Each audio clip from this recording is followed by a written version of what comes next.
Well, good evening, everyone. My name is Vince Cerf, but I think you figured that part out already. I now need to convince Apple that I am the owner of this computer.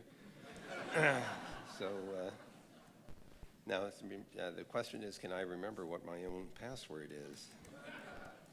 This is the perils of data communication. Can I get the display up?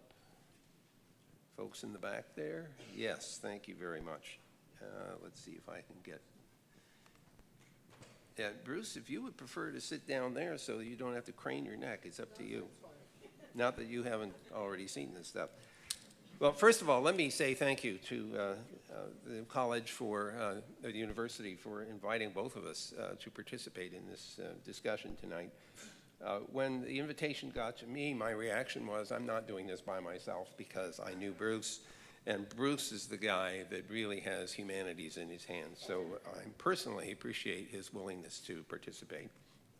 And I hope that you'll find this discussion of interest to you. And we certainly are eager now to hear also from you and your questions and ideas on this topic. Now, let me start out by inventing a term, digital vellum. You all know that vellum is sheepskin, and it's a very durable surface for writing on. Manuscripts that are 1,000 years old or more have survived, and some of them in magnificent form. You see them illustrated and illuminated and the like, and they still look as bright and beautiful now as they did 1,000 or more years ago. My big concern is that the digital technologies of the day do not have this long-lasting, this longevity.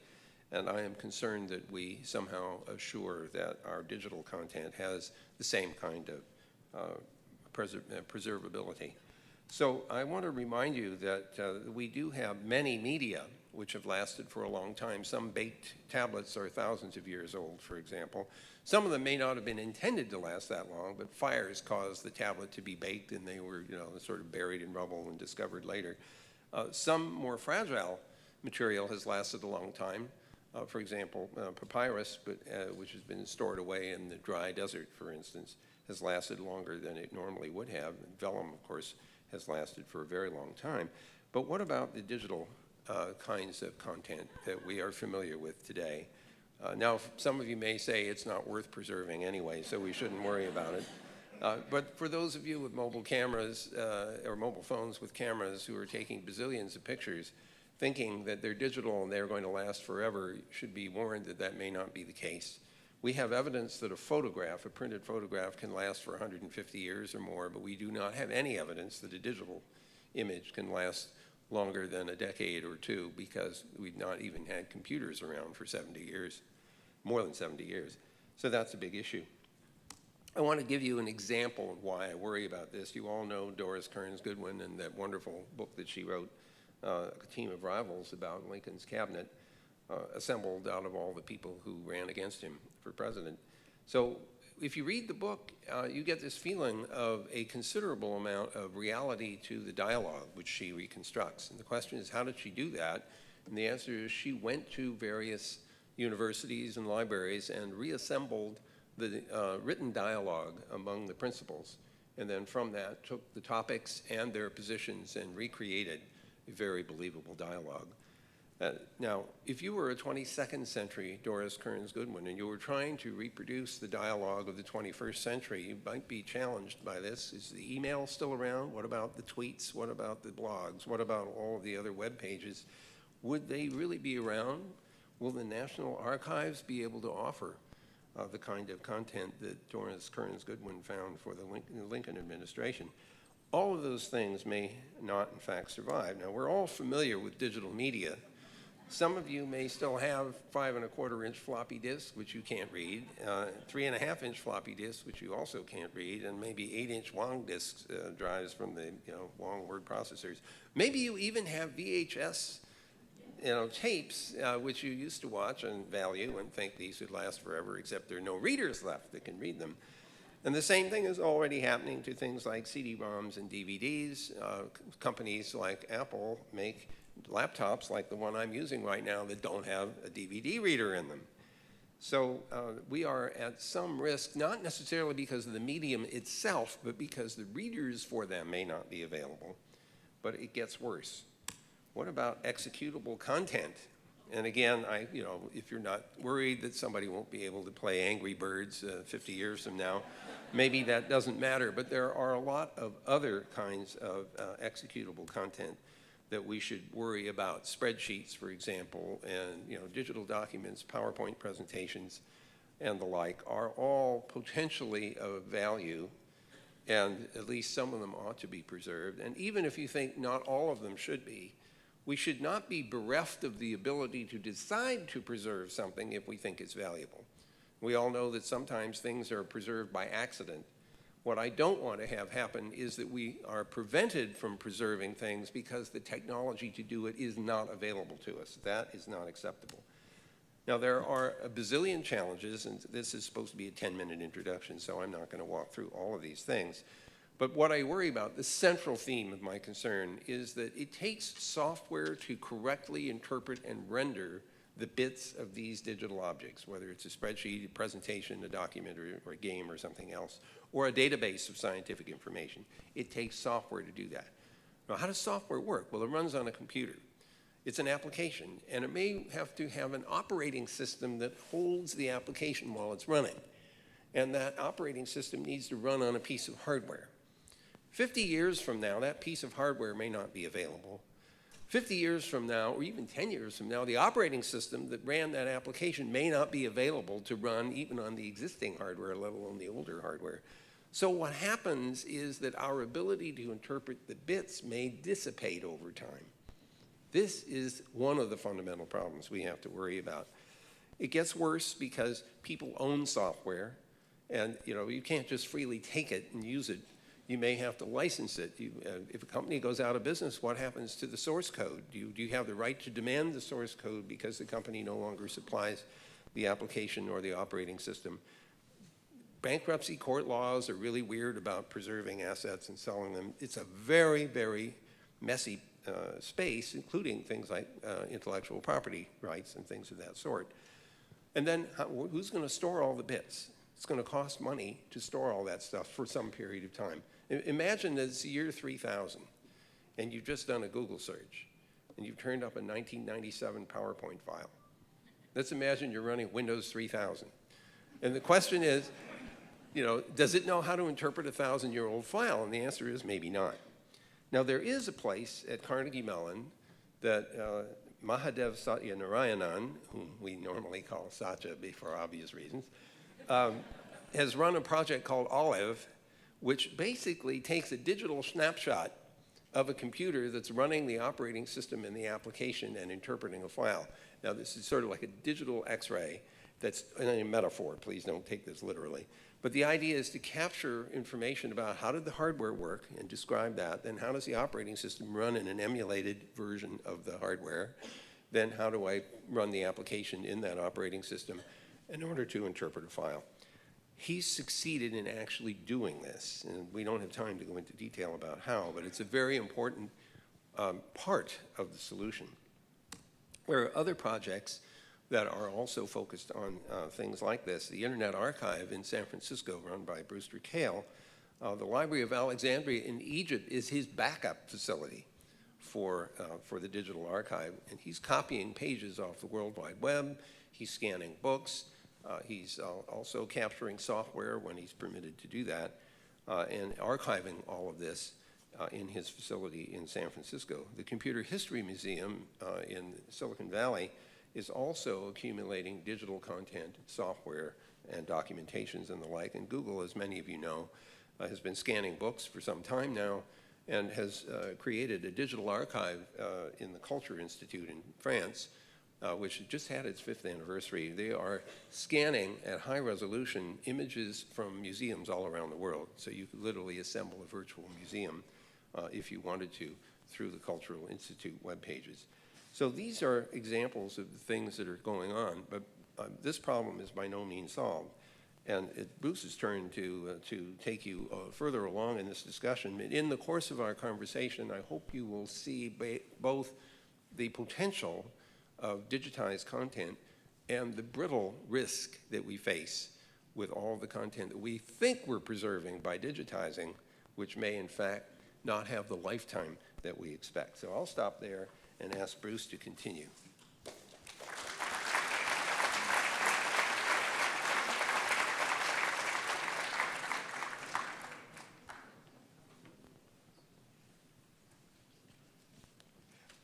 Well, I'm honored to be here. Thank you, Provost, for that kind introduction. And thank you all for coming. And I have to thank Riza because she saved me from Snowmageddon. I was not in Washington, but I was in the Midwest, and I began to worry and emailed Riza, who took charge and got me here. So thank you. Let me begin with a confession. I'm a latecomer to the digital humanities, and you see I'm actually reading from paper. Actually, so I'm a latecomer. I was still using a manual typewriter while all my colleagues were working on their PCs. And one day, my wife, fed up with my aversion to technology, bought a computer, set it up on my desk, and said, "Use it." I obeyed and dutifully wrote my manuscripts on it, used it for email, but not much more. But I was still doubtful about the so-called wonders of digitization and the internet. It was only when I arrived at the National Endowment for the Humanities that I had my road to Damascus moment. There, the scales fell from my eyes, and I saw the wonders and promises of the digital world being explored by NEH grantees. That experience convinced me that in the future, the most important acquisition and dissemination of humanities knowledge would be digital. Consequently, the NEH established the Office of Digital Humanities with principally the advice of Vint Cerf, and is now, I'm proud to say, a leader in the field. But enough of me. When I was asked by Riza and also Vint, because Riza asked Vint, and then Vint emailed me and he said, "Would you like to join me in this lecture?" And I said, "Well, let me think about it." Yes. When I was asked by them to speak on the future of the humanities in the digital age, I thought immediately of that baseball great and philosopher, Yogi Berra, who said, "It's tough to make predictions, especially about the future." I'm with Yogi because, in my experience, the only thing that's predictable about the digital future is its unpredictability. Nonetheless, I'll hazard several speculations on the future of the humanities in the digital age in two broad categories, sort of macro and micro. The first is what I call the delivery system of the humanities, and the second is humanities research. Now, by delivery system, I mean how the humanities are broadly disseminated. And here I will confine my remarks, I think appropriately, to colleges and universities, the mechanics and structure of which will, I believe, undergo substantial change in the digital humanities era. For instance, we think of a library building as a core element of a university, and I saw your very beautiful, fine library on the way over here. We think of that library as something that is at the heart of academic research and teaching. But what a university board of trustees, and I was on a university board of trustees not too long ago, so I'm really interested in this, a board of trustees, a body entrusted to plan for the future, be wise to authorize in 2016 a large edifice costing millions of dollars to hold printed books and periodicals, when students and professors will be able to access most of them from the comfort of their homes and offices. And these fundamental changes are already underway as libraries increasingly move books to off-site locations. Recently, the New York Public Library, undoubtedly one of the finest research centers in the world, proposed to ship 4 million books and periodicals off-site to Princeton, New Jersey, 60 miles away. 4 million. The 7 stories of the library stacks would be gutted and turned into computer centers, coffee shops, and amenities for patrons. These transformations from physical to digital sites have already occurred. Think about the closing of Borders and many Barnes & Noble bookstores, or the disappearance of Blockbusters and other video stores with the advent of Netflix and now Amazon Video, or the dominance of iTunes and other streaming sources for music. And think more widely about the enormous changes in the way we bank. How many times do we visit banks now? Or buy our airline tickets? Or communicate with each other? Or use a library? Recently, the Wall Street Journal published an article entitled, "In the Age of Google, Librarians Get Shelved." Sorry, Vin. Written by a public librarian, it explains how the internet has changed the role and even the need for librarians. The author describes how many people now working in public libraries no longer have MLS degrees. In fact, many library schools are fast disappearing.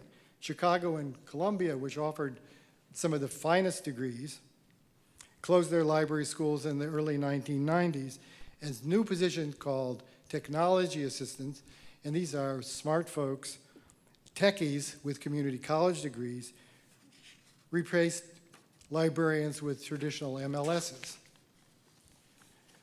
The author of the Wall Street Journal remorsefully concludes that, quote, "The public library of the future might be a computer center staffed by IT professionals," unquote. He also says that if he didn't, quote, "spend his time making change and helping people look for lost keys, wallets, and jackets, he's not sure he would have a job at all." Now, would these same university trustees who might be wise to shelve plans for a new library also have second thoughts about funding multi-million-dollar classroom buildings? As interactive online teaching and learning technology promise new ways of instruction and cost-effective teaching outside of the traditional classroom. This is obviously a hot-button issue, but if you're thinking about capital investments, it's something that needs to be considered.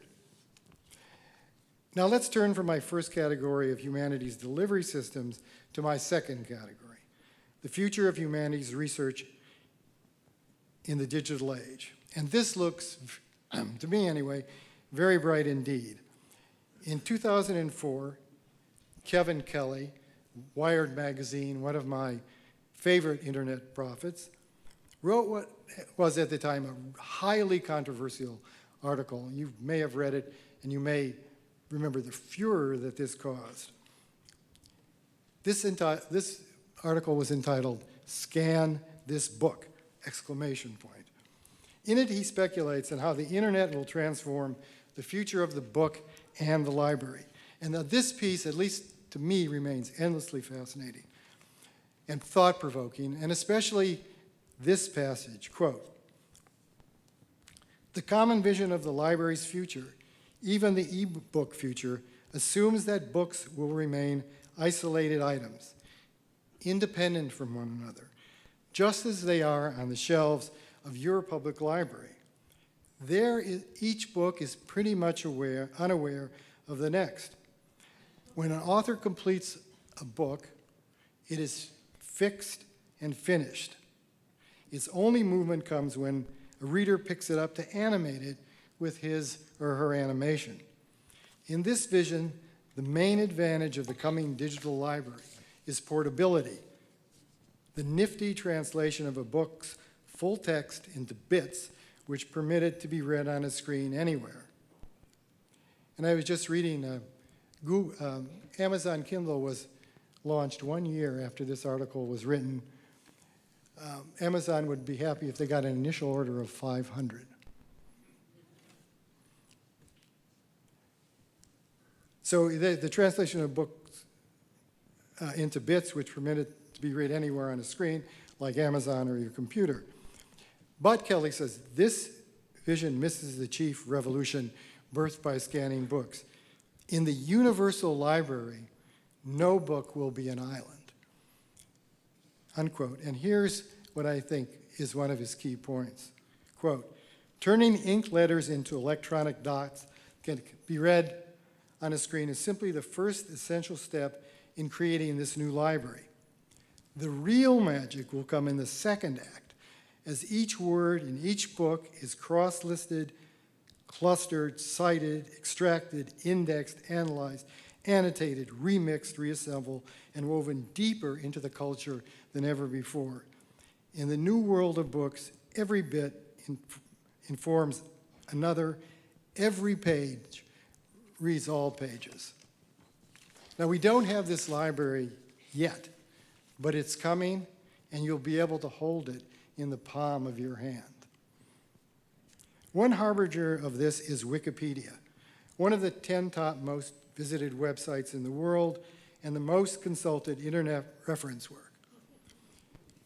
Wikipedia has redefined the encyclopedia in many ways, and I'm a big fan.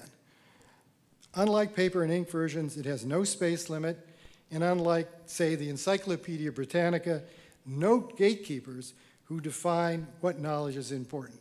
I've written for the Encyclopedia Britannica. How does that work?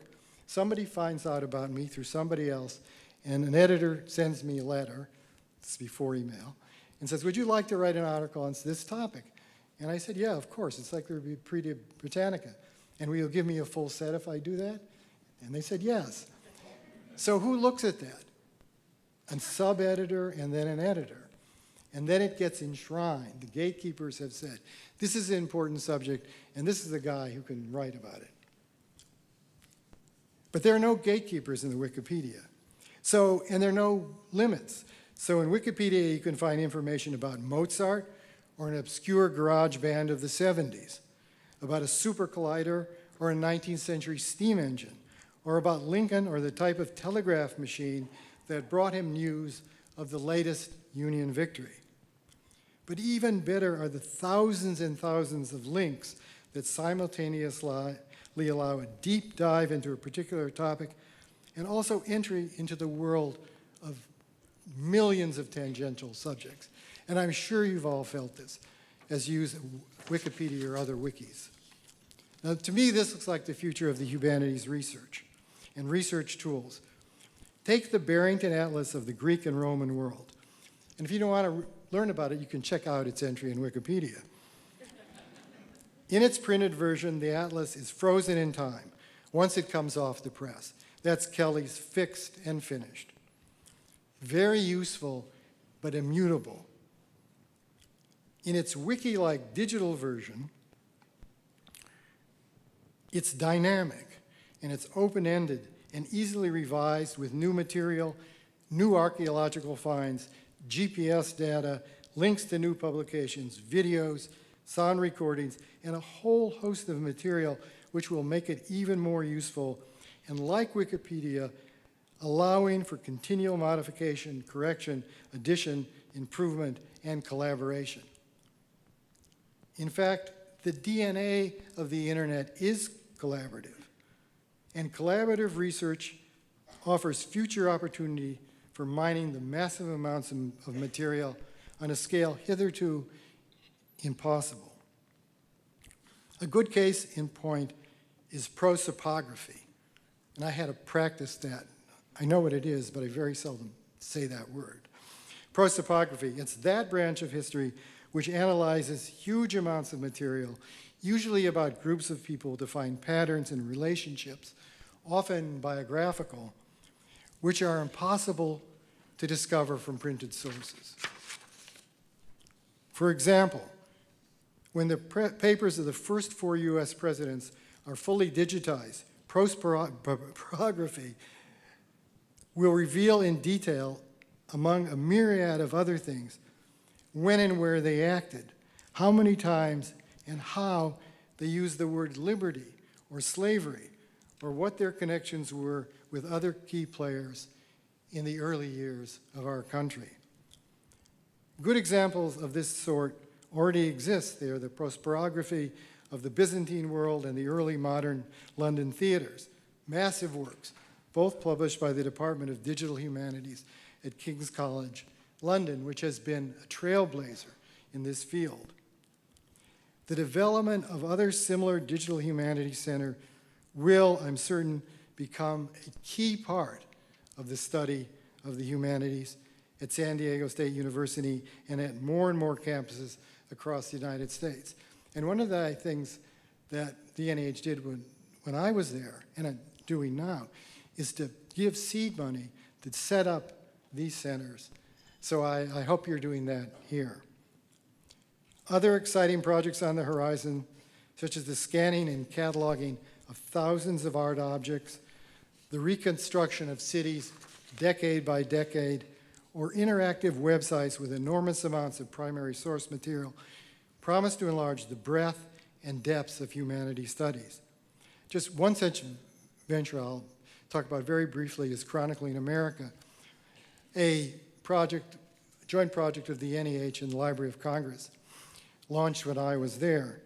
This will give you a page view. In other words, it'll show you what a page of a newspaper looks like for every newspaper ever published in the United States in every language.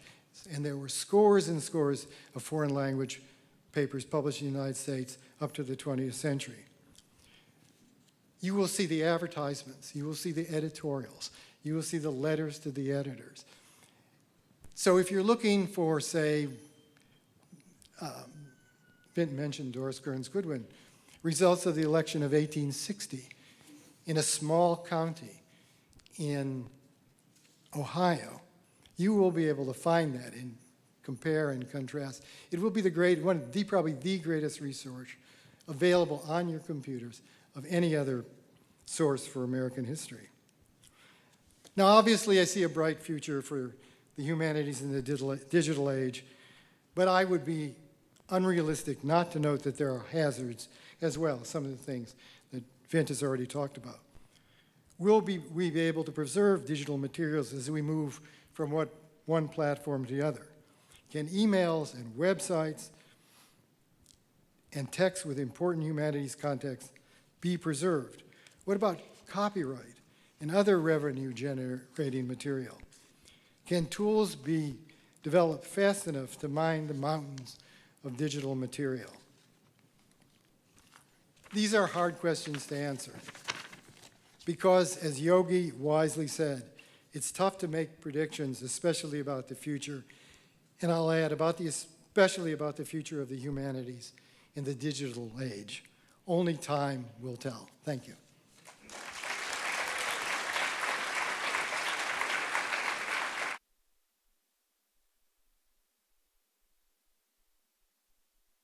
Just to set the record straight, I realize you were saved from Snowmageddon. I came here from Maui, so I consider that that was a hardship decision. That's not fair. Yeah, yeah, my wife is back in Washington in the snowstorm, so you can imagine there was some awkwardness about that. Look, Bruce, let me ask a couple of questions. The first one has to do with the library of today. Those libraries have some rights associated with their preservation of content.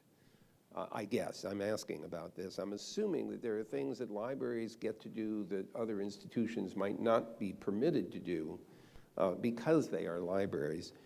If that is correct, then one wonders about rights that might be given to organizations to preserve digital content, which might include, for example, the right to use software that might not otherwise be readily available to everyone else.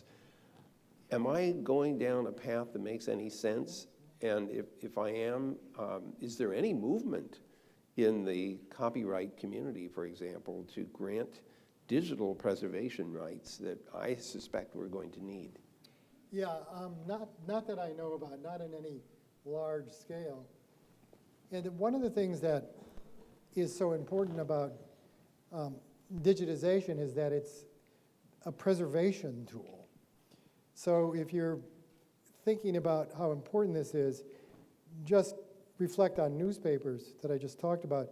I mean, before 1850 or so, newspapers were made of rag paper.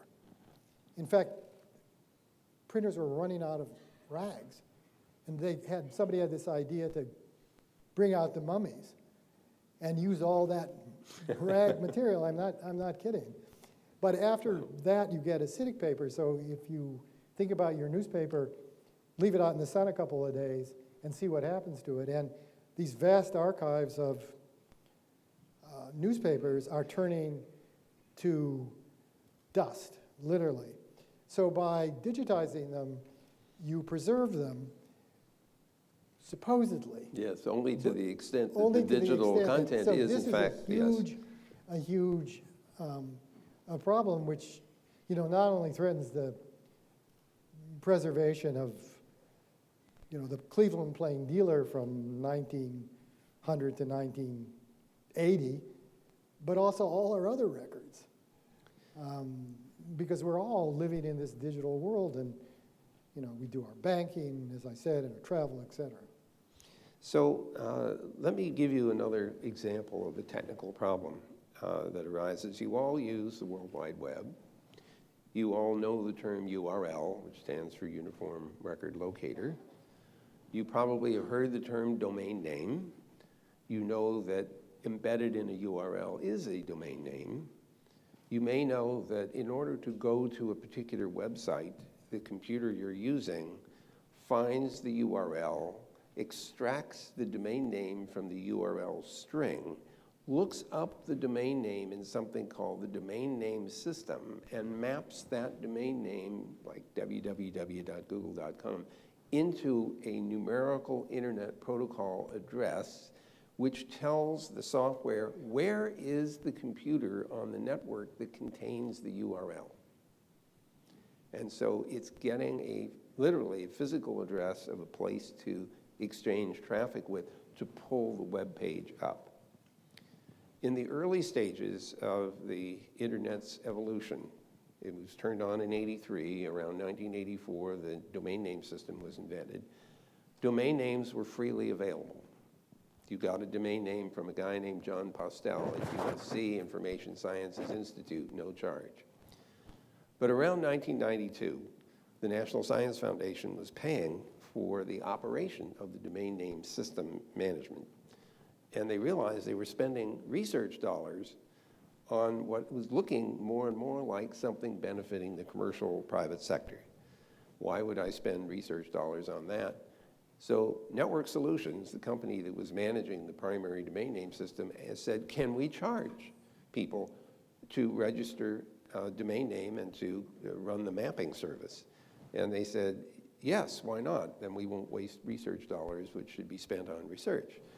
So people started being charged for their registration of domain names. And there's nothing wrong with that, except for the fact that if you stop paying for your annual charge, then the resolution of that domain name would cease to work because it would be lost from the tables, the registry tables. That means that the World Wide Web is not a stable information environment, because if a domain name goes away for any reason, then the URLs that you referred to in the documents that you were working with would no longer resolve. Everybody in the room has experienced 404, page not found. And so that is a fragile and brittle aspect of today's World Wide Web. We need to move from there to permanent identifiers which don't change and which are bound to digital objects and can be preserved in perpetuity. The binding preserved in perpetuity and the translation into where is it also preserved. It's going to take money to do that. And it's going to take a change in the way in which we assign identifiers to our digital content. There exists a system to do that. It's called digital object identifiers. Bob Kahn, my partner in the internet design, and I started working on that in 1988. He has continued the work. Sometimes you'll see in published research reports DOI : and then a string. That's a digital object identifier. So the reason I bring this up is that it's an example of how we can paint ourselves into a corner, and we have to find a way to reinvent the way we reference things. If we don't do that, imagine all the interlinkages among all the web pages and the documents that we write that make references to other documents failing to link up. Now, the hope for the future was expressed exquisitely by John McCarthy, one of the inventors of artificial intelligence, at a digital library discussion in 1988 when he said to me, "Vint, do you know that 100 years from now, people will say that there were books 100 years ago that didn't talk to each other?" And the whole idea is that these books would update themselves with more current references and the like. There are probably some implications of that, Bruce. Do you have any thoughts? Well, I just wanted to say just a kind of very concrete example of what you're talking about. As I was thinking about this talk, I was sort of rummaging through my mind about really interesting projects that we had done in the endowment and that would have broad popular appeal. And one of the grants that I liked best was to build this really amazing website for the movie Casablanca. And this was the fruit of a lot of research. So you could see Casablanca, then you could see all the director's cuts, you could see all the director's notes, you could look at the screen tests, you could look at the book, and you could drill deep down and then overlay. So you came away with an entirely different picture of what that famous movie was like. No pun intended, right? No, Yeah, right, okay, no fair enough, pun yeah. intended. And so I thought, that's good. I'm going to go and see where they are, and I'm going to talk about that. Couldn't find it. Gone. Couldn't find it. So it has disappeared. And this is a real, I think, concrete example of what can happen. And there's now the issue of born digital material. We write our manuscripts with word processing. Very few of us write letters, although I think that people write more than they did when they were writing with pen and ink, because it's easier and there's a huge volume of email and texting. But a lot of that is important, not only for the humanities, but in many other places. How do we preserve that? So we could have a huge gap in the kind of creative process and acquisition of information just lost to us. I mean, if you have, tablets and vellum and rag paper, that stuff sticks around. But so we're entering into this territory that is really challenging and hazardous and scary. So you've already inferred a few things that I find interesting about having digital content available. And I want us, by the way, in this conversation, not to be trapped into thinking only of book as a work. There are lots of other works that can be digitized, whether interactive games and the spreadsheets and so on. And some of them are very complex objects, things that include multiple media, things that allow a kind of depth of exploration and interaction. You alluded to a couple of examples which I resonate with. One of them is the ability to take the digital content and analyze it in ways that you would not do by hand because it would just be too time-consuming and too hard. But having works which, like the Shakespeare, copies of the Shakespeare First Folio were not all printed at the same time. I said that badly. Copies of the Shakespeare plays were not all printed at the same time. The First Folio was printed in whatever it was, 1623 or something. But we got replications of the plays. If you could analyze the sequence of plays, you might understand how they evolved, but getting them in the right order takes a fair amount of work, like having a computer put the digital jigsaw together. So being able to apply computer power to these digitized works gives us the ability to analyze in ways that we could not do before or would not do because of its time-consuming expense.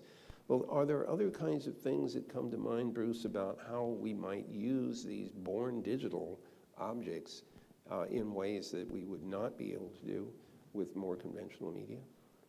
Yeah, I think there are lots and lots of opportunities, but I just wanted to go back to the Shakespeare because one of the things we sponsored while I was in the AH was digitization of all the first folios. This was led by the Folger Library, and it's just not that you acquire new knowledge, but you acquire new knowledge in a different way. And so you can overlay all these first folios, and then you can see the differences. You can see, what all the printer's variations are, and then you can begin to see about how words were used, what the derivation of these words were, what they were in their context. So it's just not a matter of getting new information. It's putting these packets of information together to really create new knowledge, and that's why I think it is, in many ways, the future of the humanities. I mean, this is a big issue with stuff that's born digital. Where does it reside? How long can it last? What are the proprietary issues? And I don't think this has really been faced. And another thing we need is we need tools to help us sort out this material.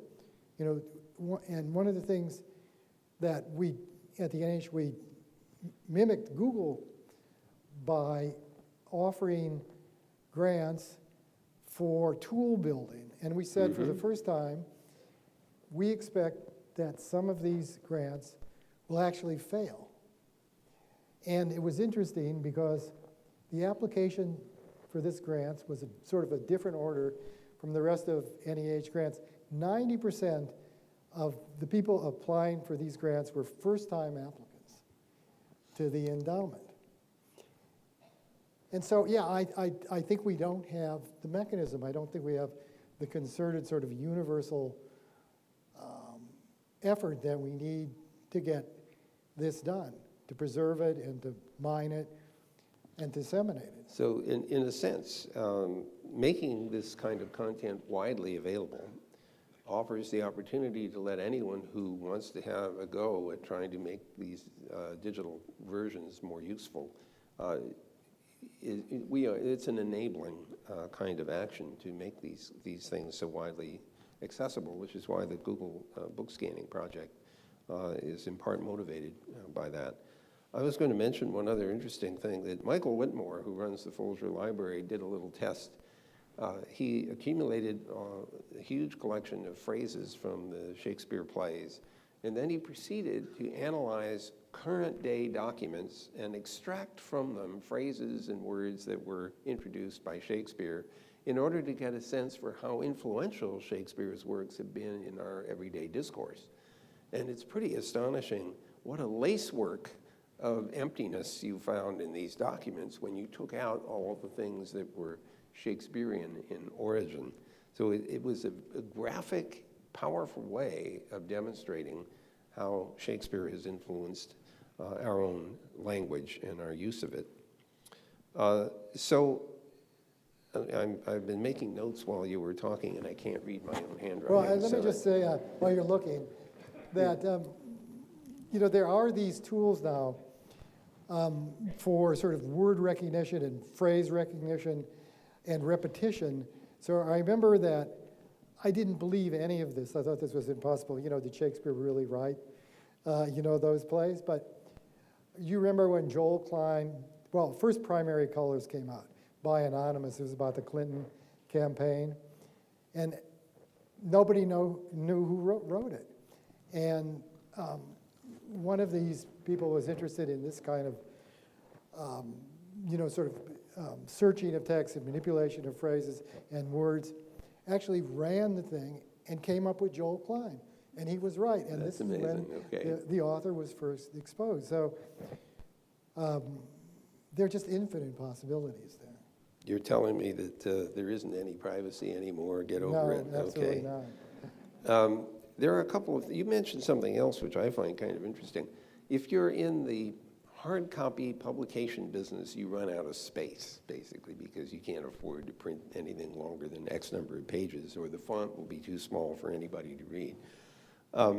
If you are using conventional mass media like television and radio, you run out of time, basically, because you're given some time limits for how long you can run a particular show. But as you point out, the internet doesn't run out of space or time. It only runs out of your patience, your willingness to go through all these things, which brings up a complaint that I got from Henry Kissinger over lunch a few years ago. Henry looked at me and he said, "I hate the internet." I said, "Well, that's the lunch is over, that's it." And I said, why is that? And he said he was unhappy because people would do Google searches and be satisfied with 2 paragraphs of response, but he writes 700-page books. So he was not happy about the fact that we were allowing ourselves to be satisfied with too little information.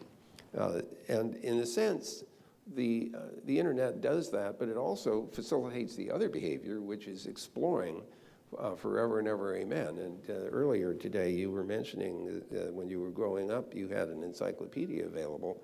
I did too. Mine was Compton's Illustrated Encyclopedia. That was a world book. Yeah. And the thing is that you could get lost in there going from one topic to another.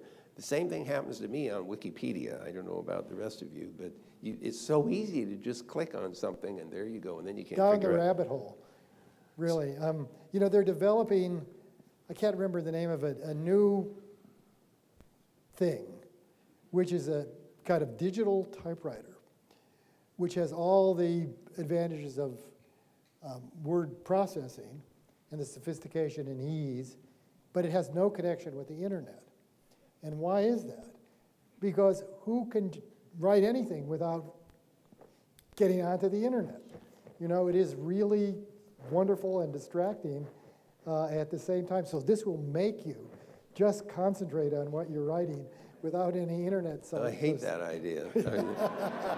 Actually, to be really honest, I had an experience that echoes your comment. There was a power outage, and the internet wasn't available, and I knew I had to get finished with a particular essay, and so I sat down with a pen and a pad. Oh, goodness. And I started to write, and I got about 3 words into it, and then I realized I needed to look something up because I didn't know exactly what the answer was, and I couldn't because the net wasn't available. And I actually gave up. I was so frustrated. I could not write without being online. And I was kind of shocked, actually, because I remembered in the past being able to sit down and write out something longhand and then, come back and do the edit and everything else. But I was unwilling to make myself do that because it was too easy to be able to sit there and pull things up at need. No, I can't write longhand anymore. I mean, it is really difficult for me to write anymore. I've sort of lost that skill and fluidity. I somehow think I should be able to do that. I think, these great authors, they just get a yellow legal pad and they sit down and they, in their study, and they write it. But that's not possible. But it is like going down the rabbit hole, because I remember I was looking something up on Wikipedia, and then one of these links caught my eye, and I was looking at this article on Little Titch, who was a 19th century British vaudeville performer. And then it took me to, where he performed, and, then I got into British. It's just, you have to pull back. So you learn a lot, but a lot of it is useful. But the other thing is, the sort of 800-pound gorilla in the room is there's all this information, mountains and mountains of information. But you have to have some discernment to be able to use it. And we were saying at lunch, people say, how do you know that's true? Well, I read it on the internet. Okay? But, I think what colleges and universities and high schools should be teaching is how do you use the web? I mean, how do you sort out the wheat from the chaff? What about how are these things sources? What are the reliability of the authors? Of course, to do that, you got to go to back to the web to find out. But it's it brings knowledge, but not necessarily wisdom. So I have an anecdote to share with you. I was meeting with some teachers, college teachers, and we were talking about their normal daily affairs. And one teacher told me that she hated the internet too. And I said, why is that? She says, well, my students bring their laptops and their tablets to my class, and they're using them while I'm lecturing. And I thought she was going to be angry because they were doing Facebook or some other thing. No, that wasn't it. They were actually looking stuff up that she was talking about and then arguing with her. And she said, I'm the teacher, you know. You shouldn't be asking questions like this.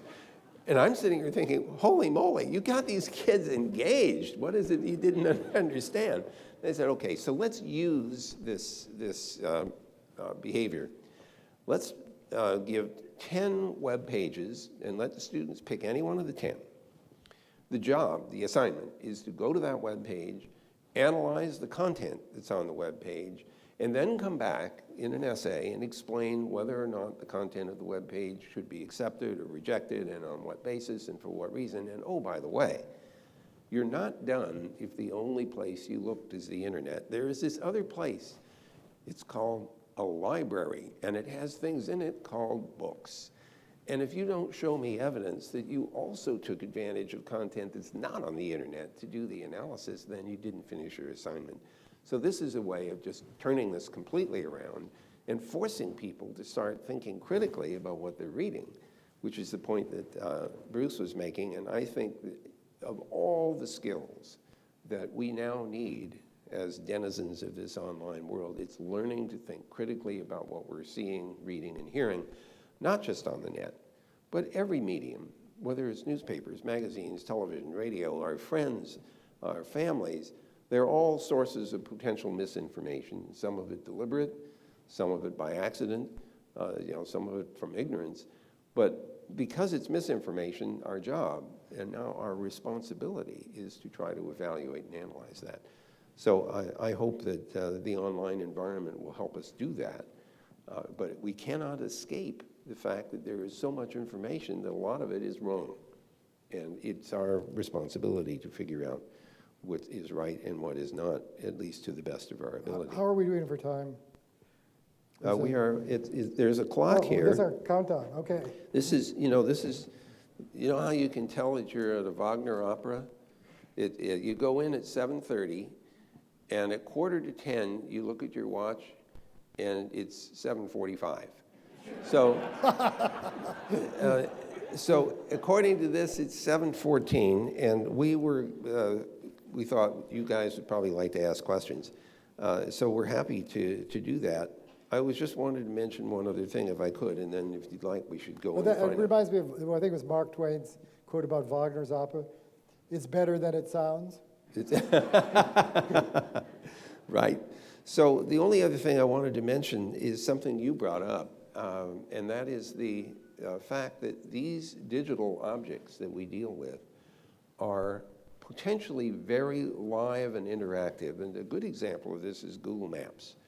Those of you who use the maps to navigate will know about the turn-by-turn kinds of information that the map system tries to offer.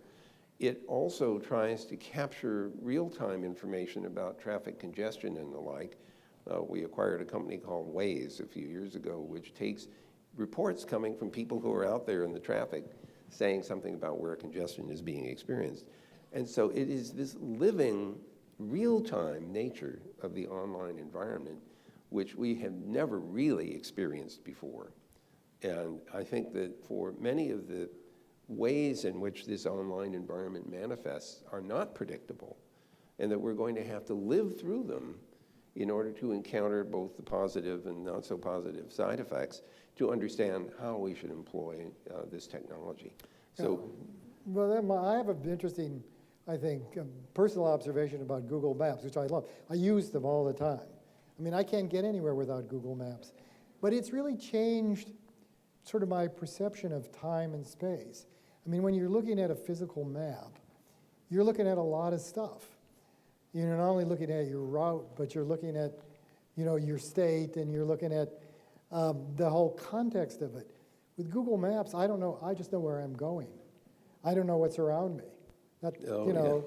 And I think there are lots of other sort of perception-changing aspects of the web as well. Yeah, it's fair. The other thing I should warn you, by the way, if you're using Google Maps, one thing you want is to have a good GPS reception, because the maps go slightly nuts if it's getting bad GPS data and you hear it say, turn left, turn right, make a U-turn, and you think, boy, that's really spazzing there.